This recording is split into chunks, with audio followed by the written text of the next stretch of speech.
Je vois des gestes au fond, la porte est ouverte, donc je vous invite à vous asseoir.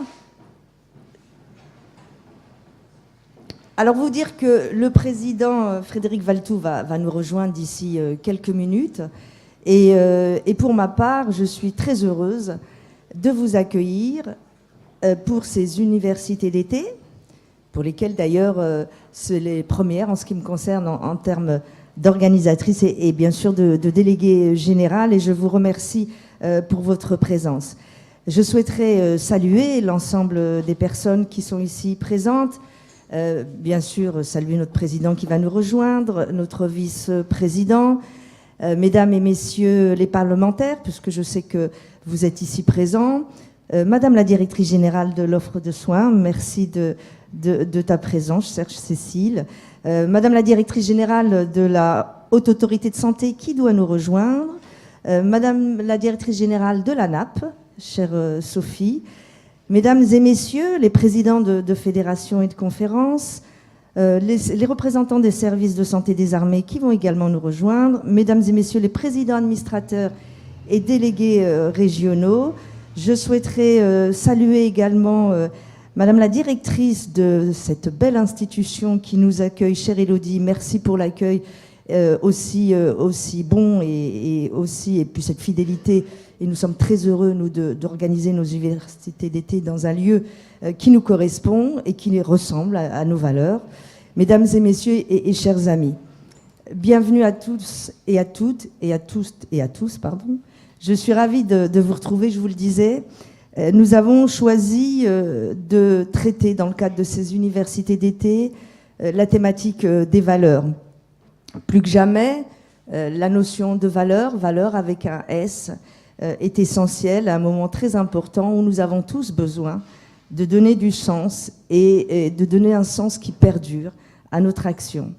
À quelques jours des annonces par le président de la République sur la réforme que nous attendons, nous avons souhaité mettre en valeur les spécificités de notre service public pour des soins de proximité au service des populations, l'engagement et le volontarisme des acteurs du terrain, la fierté, oui, notre fierté et leur fierté d'exercer ce service public, je dirais au sens large, de santé, puisque nous appelons aussi de nos vœux une reconnaissance d'intérêt général et de notion de service public pour nos actions et nos activités médico-sociales. La journée déclinera le thème des valeurs sous deux angles. La valeur en tant que principe de conduite et ligne d'action. Celle-ci renvoie bien sûr aux valeurs du service public qui nous animent, l'intérêt général, la solidarité, l'égalité, la continuité de l'accès aux soins, la prise en charge, l'adaptabilité aux nouvelles méthodes de prise en charge, et ceci pour une qualité de soins toujours meilleure. La valeur en tant que richesse produite. Chaque jour, nos établissements publics, qu'ils soient sanitaires, médico-sociaux, grâce à l'implication des professionnels, des équipes, développent des partenariats qui sont générateurs, et on ne le dit pas assez, de ressources économiques, technologiques et ou scientifiques. Le virage numérique pris par nos établissements et soutenu par la FHF en est un parfait exemple. Alors je ne doute pas que cette année, plus encore, les universités d'été de notre fédération seront un succès, tant par la qualité de ses conférences, de ses intervenants, que par la richesse des échanges et des rencontres. À ce titre, je tiens à remercier tous les intervenants qui ont accepté de nous faire partager leur expérience, les initiatives territoriales en faveur de la promotion des valeurs du service public au sens large de santé, mais aussi en faveur du virage numérique, de l'économie locale et solidaire, qui sont nombreuses et qui reflètent le dynamisme de notre secteur public. Je voudrais également, vous l'avez compris et vous l'avez surtout vu, que le programme est extrêmement dense. Et je remercie donc également les modérateurs qui, nous l'espérons, n'éprouveront pas trop de difficultés à tenir le temps imparti. Je souhaiterais également saluer et remercier l'ensemble des équipes de la Fédération hospitalière pour leur mobilisation, le travail qui a été fourni pour, je l'espère, vous enrichir dans le cadre de ces journées. Enfin, vous pouvez également contribuer sur Twitter avec le hashtag UEFHF18 pour nous faire part de vos ressentis, de votre vision, et puis surtout de relayer les valeurs qui vous animent, qui nous animent. Je tiens enfin à remercier Madame la Directrice Générale de l'Offre de Soins, Cécile Courrèges, d'être présente et d'intervenir ici. Et je lui laisse la parole, même si je sais, Cécile, que ce n'est pas un exercice facile, parce que je suppose que nous n'allons pas avoir les annonces du Président de la République. Bon, merci à vous, je te passe la parole.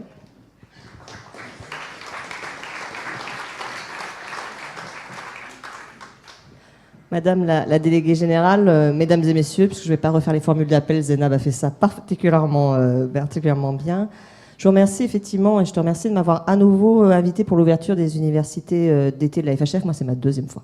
Cette journée qui effectivement à chaque année marque la reprise des travaux et des projets après la trêve estivale dont on sait que ce n'est jamais tout à fait vraiment une trêve à l'hôpital. Je veux d'abord effectivement aussi participer à remercier et les organisateurs et les différents intervenants qui vont faire vivre le programme de ces universités extrêmement riche et qui, une fois de plus, démontre aussi le dynamisme de la fédération et des établissements qui la composent. Alors effectivement, je te confirme et je le dis dès l'entrée, ce sera plus simple. Vous comprendrez bien, on est à quelques jours maintenant d'annonce au plus haut niveau de l'État sur la stratégie de transformation du système de santé. Et je salue aussi d'ailleurs certains pilotes des chantiers qui ont contribué et qui contribuent encore à nos réflexions. Et donc vous comprendrez bien que je ne peux effectivement rien annoncer ou même seulement commencer à dévoiler celle-ci. Donc s'il y avait encore quelques journalistes d'agence ici, c'est pas la peine, il n'y aura pas d'annonce. Pour autant, effectivement, j'ai souhaité maintenir ma présence parmi vous, tout simplement pour aussi marquer l'attachement de la ministre et du ministère à l'action des établissements et professionnels que vous représentez, et pour aussi faire le lien avec le thème que vous avez choisi de porter, celui des valeurs.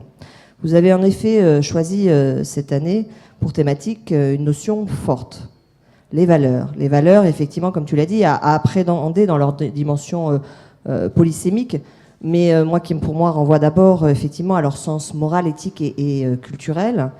Et il est évident effectivement que nous nous posons toutes et tous les questions des valeurs, de nos valeurs, puisqu'elles sont souvent à l'origine de notre engagement pour le service public, pour la santé de nos concitoyens. Elles sont souvent aussi le pourquoi nous n'avons pas choisi les uns et les autres par hasard de travailler dans le champ de la santé. Et il est aussi légitime de nous interroger sur la manière dont elles peuvent s'exprimer dans les politiques publiques sur lesquelles nous travaillons ou tout simplement dans notre action quotidienne ou notre exercice quotidien. Il est aussi légitime de nous demander comment préserver leur sens, leur essence même, dans un monde aujourd'hui de plus en plus marqué par la contrainte. Ces questions, elles sont essentielles pour bien mener nos missions et pour nous guider aussi dans nos décisions. Alors, quelles valeurs ? Quels principes pourraient aujourd'hui guider le service public hospitalier ? Si moi-même je raisonne à l'échelle de mes responsabilités, donc l'organisation des soins, j'en identifierai 4, sachant que la liste n'est jamais exhaustive et surtout elle est très subjective. Je pense qu'aujourd'hui beaucoup s'exprimeront au fur et à mesure sur leurs valeurs, sur les valeurs qui font sens pour eux. Une première valeur, l'engagement pour l'égalité devant les soins. Tout faire pour que tous les patients aient accès aux soins, quel que soit leur âge, leur sexe, leurs conditions sociales, leur lieu d'habitation. Il s'agit là d'une valeur et d'un principe fondamental qui doit faire notre fierté et c'est surtout au cœur du système de santé solidaire et universel tel qu'il a été construit il y a maintenant 70 ans. Autre valeur, la volonté de toujours améliorer la qualité des soins, agir pour que chaque patient bénéficie des meilleurs soins en toute sécurité. Autre valeur, la recherche du respect des choix et des droits des patients. Et enfin aussi, l'engagement permanent pour une vision française d'un modèle d'excellence dans lequel les soins, la recherche et l'innovation sont mis au service de la santé de la population, de l'ensemble de la population et pas seulement de quelques-uns. Alors je ne dis pas que toutes ces valeurs trouvent toujours une parfaite transcription dans la réalité de notre système de santé. Nous avons bien évidemment un certain nombre de défis, d'importants défis à relever pour rendre notre système plus égalitaire, améliorer la qualité des soins et développer les droits des patients. Mais je dis aujourd'hui que les acteurs de santé partagent dans leur grande majorité ces principes et sont prêts à agir pour. Et ces valeurs, vous, la FHF, et la communauté hospitalière dans son ensemble, vous les portez, Vous les incarnez, vous les défendez. Votre engagement pour ces valeurs, vous en faites bien sûr la preuve dans vos établissements, mais vous le démontrez également collectivement par les nombreux travaux et prises de position de votre fédération sur tous ces sujets. Je retiens notamment votre récente prise de position pour défendre un modèle de soins de proximité, comme l'a rappelé Zénab en introduction, dans lequel les hôpitaux et ceux qui exercent des missions de proximité avec le médico-social, la ville, offrent de soins de qualité accessibles à la population. Je retiens aussi les projets territoriaux qui promeuvent une responsabilité populationnelle, et merci encore de nous aider hier aussi par votre conférence de presse à faire mieux partager cette notion de responsabilité populationnelle, et que vous défendez aussi dans le cadre des expérimentations de l'article 51. Ces deux exemples ont en commun de contribuer à dessiner la vision d'un système de santé plus décloisonné, avec un hôpital, des établissements médico-sociaux ouverts à leur territoire, et qui privilégie les synergies avec les autres acteurs du soin à la concurrence trop souvent délétère, et qui pense au final d'abord la réponse aux besoins de la population, le service à rendre à celle-ci, avant de penser structure et activité. C'est un vrai changement de paradigme que vous posez ainsi, changement de paradigme par rapport à la façon dont a été construit et piloté jusqu'à présent notre système de santé. In fine, ces différents projets que vous portez et que vous essayez de promouvoir concrétisent ces principes d'égalité, d'accessibilité et de qualité des soins. Je pense qu'ils feront aussi la démonstration que les valeurs ne se créent pas isolément. Les coopérations, les liens entre l'hôpital, les professionnels de la ville ou la vision pluriprofessionnelle des parcours de soins améliorent les soins pour l'ensemble des patients et consolident donc les valeurs du service public. Je veux également vous dire un mot à destination de tous les professionnels. La communauté hospitalière, dans sa diversité, a toujours été très investie pour défendre un service public de soins de qualité, accessible et équitable. Nous avons la responsabilité de soutenir cet engagement en étant particulièrement attentifs aux conditions d'exercice des professionnels. Là aussi, vous avez contribué à faire de la question de la qualité de vie au travail un des sujets prioritaires de l'agenda politique, et vos propositions ont été reçues avec beaucoup d'intérêt. Le sujet est bien sûr complexe et multifactoriel, mais déjà une première réponse avec l'installation par la ministre de la Solidarité et de la Santé, le 2 juillet dernier, d'un observatoire national pour la qualité de vie au travail des professionnels de santé qu'on a souhaité dès le départ ouvrir à l'ensemble des champs de la santé, et qui sera chargé d'identifier des dispositifs prometteurs et de formuler des propositions et recommandations pour aller plus loin sur le sujet. L'hôpital doit aussi promouvoir ses talents et offrir des perspectives à ses professionnels des différents métiers. Nous devons adapter nos formations, donner de nouveaux moyens aux managers pour atteindre ces objectifs. C'est une des conditions pour attirer et fidéliser des professionnels de valeur de tous les métiers. La valeur pour l'hôpital public, c'est aussi sa capacité à améliorer la qualité des dispositifs et les soins apportés aux patients. La recherche et l'innovation représentent ainsi deux aspects fondamentaux pour que nos établissements publics restent des lieux de création de valeur. En 2017, plus de 2 milliards d'euros ont été versés aux établissements publics pour leurs activités de recherche. Au-delà des crédits mairie, ce sont des dispositifs tels que les ATI, les forfaits innovation et autant de mécanismes qui agissent comme des incitations à innover, expérimenter et donc créer de la valeur en améliorant nos dispositifs de soins. Je l'ai dit, nous avons de nombreux défis à relever pour maintenir cette ambition. Vous le savez tous, je pense qu'il n'y a pas d'annonce derrière. Le président de la République doit prendre la parole dans les tout prochains jours, dans les prochaines semaines, pour dévoiler la future stratégie de transformation du système de santé. Cette STSS, parce qu'il faut commencer à re-rentrer dans les sigles, puisqu'on aime bien les sigles dans le milieu de la santé, donc vous allez beaucoup entendre parler et être invité par la suite à des réunions estampillées STSS. La ministre l'a encore rappelé récemment dans les médias, portera des principes forts en matière d'excellence, d'égalité devant les soins, de pertinence, d'accès à des soins de proximité de qualité. Elle mettra le patient et ses besoins réellement au cœur de nos organisations et elle dessinera un nouveau modèle territorial plus que jamais nécessaire pour répondre aux objectifs que je viens de vous énumérer. Je veux d'ores et déjà vous remercier, Zénab Brié, et transmettez aussi mes remerciements au président Valtou, car la FHF a largement contribué, sous toutes ses formes, aux travaux préliminaires de la STSS. Vos contributions et vos propositions constituent un apport précieux pour l'élaboration de cette stratégie. Ce travail, nous allons devoir le poursuivre et l'accentuer dans les mois à venir, et nous aurons besoin de votre participation et de votre soutien.